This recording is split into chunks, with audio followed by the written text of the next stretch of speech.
So, welcome once again to What's Arising.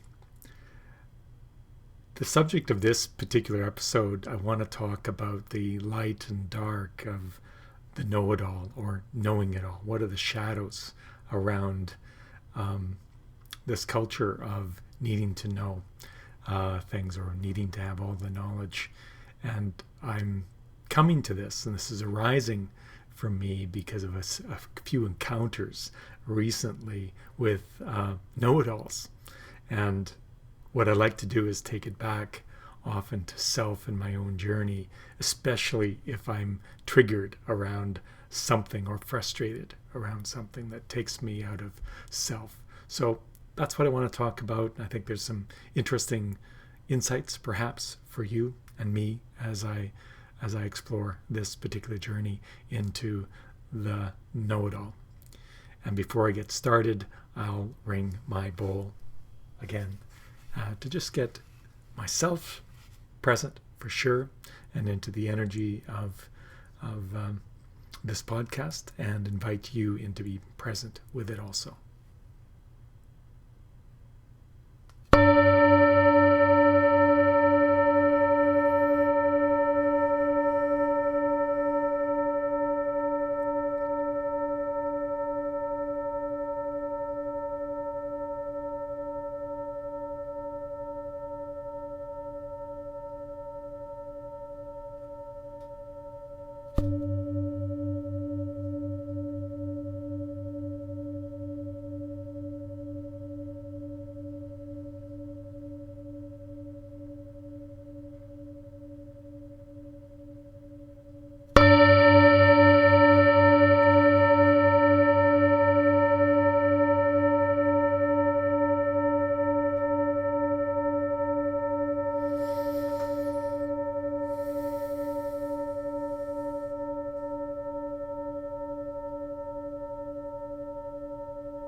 We live in such amazing times, don't we?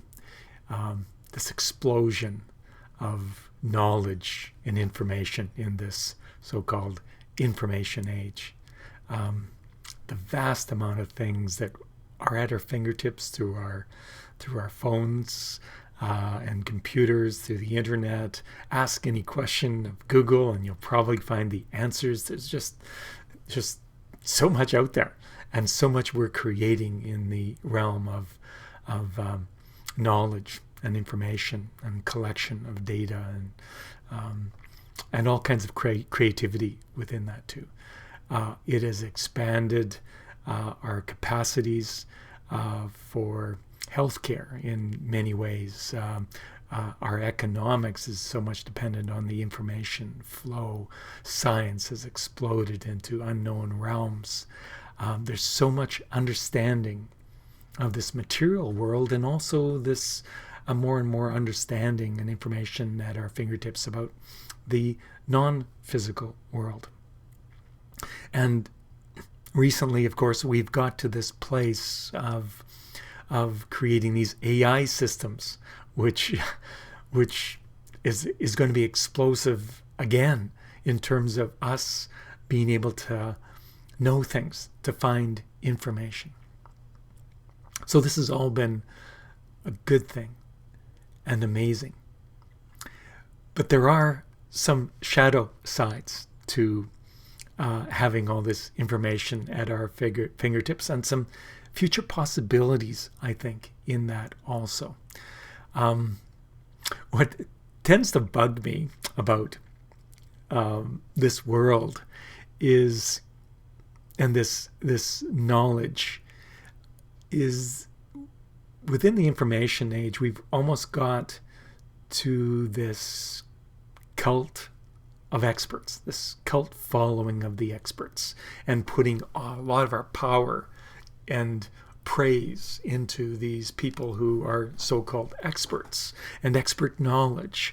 and we're marketed the secret knowledge to this and that and education and everything else, which is beautiful on one side, but somehow we're giving up our empowerment, our agency, our owning, and our responsibility to the experts, and we can blame the experts if they don't get it right or whatever. And scientific models and everything else, which we have this worship of knowledge rather than a worship or a reverence for wisdom, and they're different.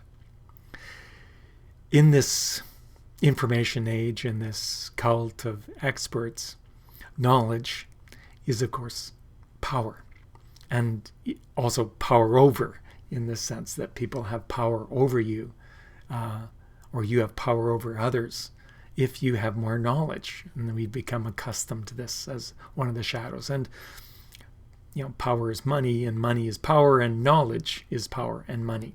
So the more knowledge we have, the more things we know, chances are we will get a better job than others. We'll be able to lead, to tell others what to do, and that can coax our pride and our self-importance and make people lesser than us, or on the other side, better than us because they are smart and we are stupid or whatever. In this information age, and what we've got into now is also this this sense of secret knowledge that some people have. Oh, I have this secret knowledge and I'm going to reveal it to you. So this enticing through the marketing of the secret of this and the secret of that, and this craving or wanting to know, I want to be in the know of these things, and I'll have more knowledge, power, money, prestige, all of those kinds of things, the secret formulas. And there's so much misinformation and disinformation too that's being spread, and it's hard to decipher what's true and what's not true in our quest for knowledge and truth. And there's so much manipulation there, censorship, and dogma, and a lot of it's conditioning, propaganda. And we're starting to get so polarized into a lot of right, wrong thinking, aligning ourselves around this information versus that information. So it's getting quite confusing, this world of information. But again, amazing step in human evolution to have such access to information. One of the challenges of this is it's very much about satisfying the left brain. It's reductionist, it's material, it's mechanical knowledge. It's trying to mostly explore how things work from a parts and pieces from a left brain way of thinking. And I want to talk more about the right brain a little bit more in a minute. But first I'll tell you some of my own story around the know-it-all and my own story around needing to be in the know and know-it-all. And I suspect I have lots of aspects of that still to uncover and let go of and step into the not knowing field and curiosity more. But when I was growing up, I had a kind of a critical father. On, if you know the Enneagram, I used to be anyway a 1 on the Enneagram when I did the tests, and that's critical father, fear of failure, making mistakes, and because of this criticism and wanting to make my dad proud, I needed to know it all. I needed to make him proud of me. I had a fear of not being good enough. So that was great for me in lots of ways. I strived to have all the answers. I got straight A's in school and got lots of praise from teachers and things, not from my father, but other people, and maybe behind the scenes, my father loved me and thought I was smart and cared for me more, but I was never told that. So I was continually driving myself to get pride and acknowledgement from my father. And again, that was ultimately, at that time, good for me, coming from the wound and the shadow and the fear of failure, because I got good grades. I became the good boy. I went to university. I got a great job. And that was based on what I knew. And yeah, all good. But at some point in our lives, the shadow, which works for us, in the sense, the wound which works for us, the striving to go out and heal the wound in the outer world, becomes limiting and gets us stuck. Or life or the soul wants us to turn that around and examine the fears behind that and heal the wound. So at some point in my career with IBM, I got to this place where this no longer fulfilled me, to know things, to have the good job, to have this sense of self-importance because I had a good job and knew things, and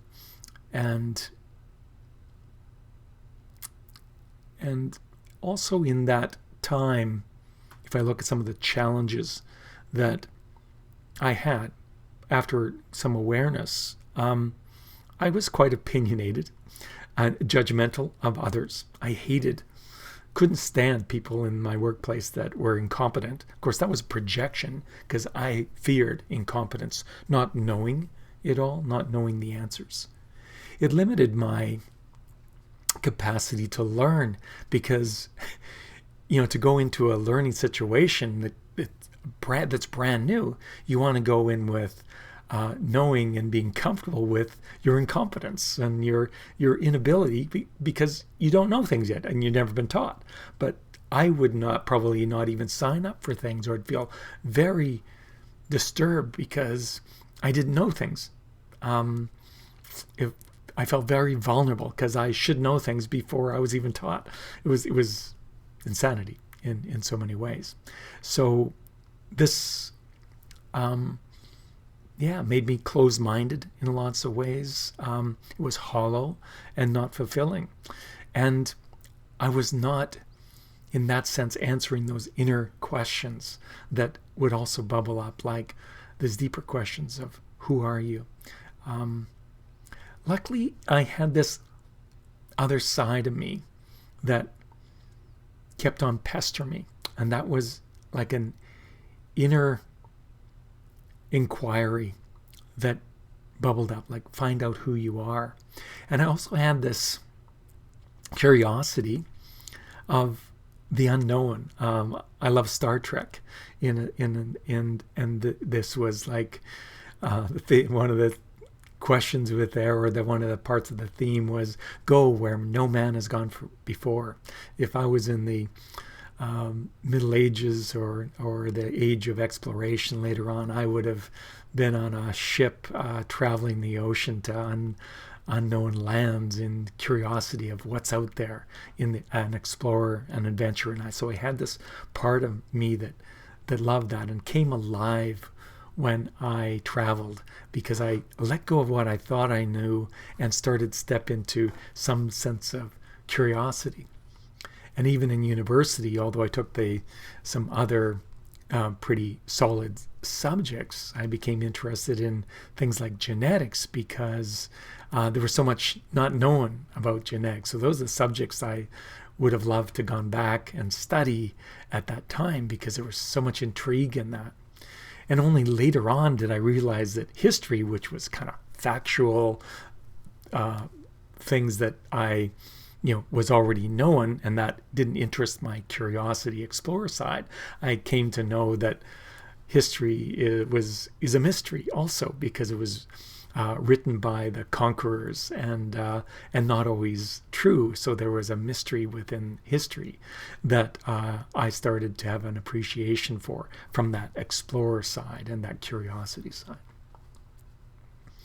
Well, that innate curiosity of human beings kind of drives and has been driving the inquiry of finding out more through science, through all of the expansion that we've been going on. So this adventure, this explorer, this inquiry in looking for answers is a really positive side of our human psyche.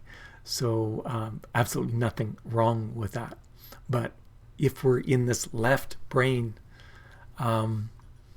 approach to it, it can land us in closed boxes, closed-mindedness, closed-heartedness, into a worldview, and that satisfies us. We know things now. We become this know-it-all within our field of influence, and then we're unwilling to open up to other people's perspectives, viewpoints, ideas, and we get into this polarized kind of place where we are in human society now. And we think we need to fix the other person because they don't know what we know, and we need to teach them because they're wrong and we're right. We know it all, they don't. And for anybody, we're like one human organism, all of humanity, with many, many cells, and none of us holds all of the truth. We will find more truth by opening up to many different perspectives and learning how to drop our assumptions and our beliefs and our biases. And more in this information age, we can go down these rabbit holes, which follows our biases and our assumptions and our belief systems, which lock us in to even deeper opinions of and judgment of other people that are outside of our box. And we follow our own cult of experts, and we become an expert and really closed. And science, in many ways, has become closed and biased towards certain opinions and judgments, and we now know the answers to this, versus science at its base is this open inquiry, exploration, and okay, for now we know this, but what else? And do we know it all? Is there another theory? And it's goes deeper and more expansive. And science in our world today, like many things, has become very materialistic. So what about the spiritual side? Some scientists are very whole and more right brain, and the genius comes from the whole right brain, the heart, and the spiritual sense of ourselves, into the left brain, the analytical, the sorting of the information and patterns and putting together, and then coming back into the wholeness of the right brain and the beauty of looking at it, the world, in a whole new way.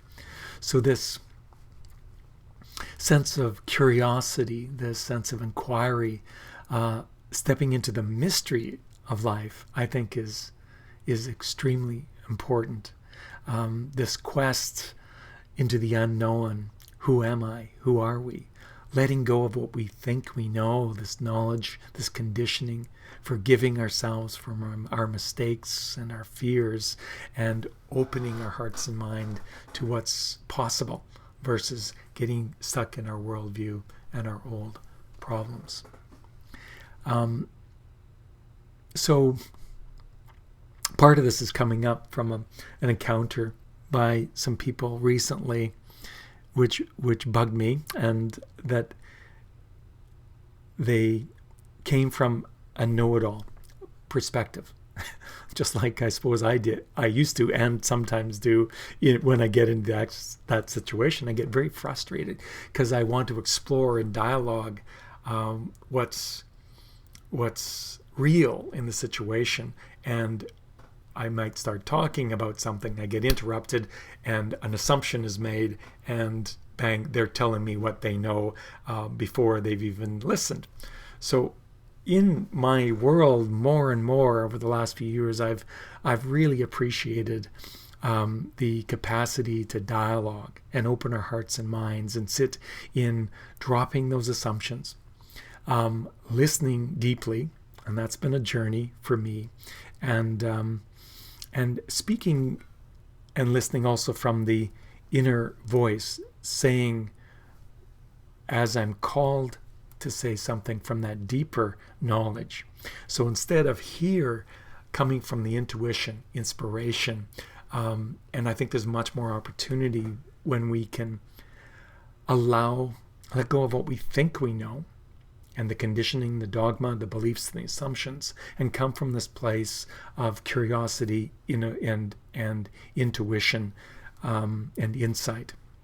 Because I think if we're going to solve the world's problems that we've created based on the left brain knowledge and knowing, and step into the curiosity and inviting in insight, we'll get to some more expansion, which has really been our journey all along, is this energy of the child, this curiosity.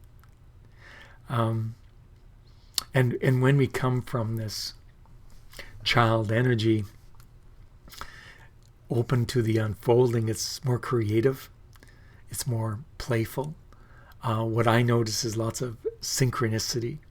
I'm surprised and delighted by what shows up in my world when I'm much more open versus got my blinders on and not in the sense of inquiry and curiosity about and wanting to know about others, but just stuck in my own worldview, or encountering people that are stuck in their own worldview and trying to change them, or them trying to change me rather than trying to understand. It's a much more enlivening place to be. One of the sayings in the Bible, Matthew 18 verse 3 says, unless you change and become like little children, you will never enter the kingdom of heaven. I think that speaks that childlike energy to play, to curiosity, to open heart and open mind, this wide open place of learning and exploration, the adventure, and being open to letting the insight of just drop in. So much possibilities in our world when we can connect to that child energy. I think we can have the opportunity as adults to connect to that child energy, and then from that place go on this deeper exploration towards truth, which is held more in the right brain, in the wholeness view, rather than the parts and pieces. I believe that humanity is going through this great shift from left brain thinking to whole brain thinking, and incorporating the right brain and leading with the right brain to the left brain, leading from the feminine energy and the open, insightful energy of the feminine into the masculine. So the masculine following and supporting the feminine energy rather than what's happened for 1,000 years. We're moving into this age of insight, imagination, innovation, inspiration, and letting go of what we think we know and being comfortable and embracing uncertainty, just like the child has the courage to just jump into whatever experience is showing up in the moment. I think is our opportunity here. And our genius, I think, is in the power of formulating good questions. Because if we're formulating really open-ended, powerful questions, that entices the universe, spirit, intuition, however you think of that realm of God, to answer our questions and bring in that genius. And I think maybe AI, on the positive sense, could be part of this great shift, as all the things that the left brain wants to know is at our fingertips and can be answered at our fingertips with AI. We don't maybe need to use our left brain as much to figure things out. So maybe it frees us up to more powerful questions. And yeah, maybe we can shift to our inside quest for knowledge, the bigger questions of the universe, versus trying to figure out the mechanical world, the material world. Ask questions of spirit, of deeper inquiry with each other, come into coherence with each other. It's dropping this busyness of the left brain mind needing to do these things, dropping the self-importance of ego and need to know from an ego perspective, and drop into presence, into being, and into this wealth of knowing, opening up the knowing mind, the right brain, which is a sense of knowing without the facts and data and the information, just pure knowing, omniscience in a sense. So that's my hope and my prayer. I hope this was useful to your own exploration. And I invite you to look at your own journey and story around knowing, not knowing, being smart enough, rebellion against the experts, if that's where you are, or your infatuations with people that know things, or your disturbances of people out there around knowing, not knowing enough, not good enough. Because many of those things, all those things, especially if there's an emotional charge, are like shadows. They're projections of ourself. And by turning that around and going inside with yourself, or opening it up into inquiry with others that can sit with you and not tell you the answers, but inquire with you into the unknown, I think in that place there's much expansion to be had in life. So thanks for listening. If you want to join me in inquiry into the shadow, into letting go of what you know, or suspending what you know and think you know, your assumptions, beliefs, and playing in this area, there's a few ways you can do that.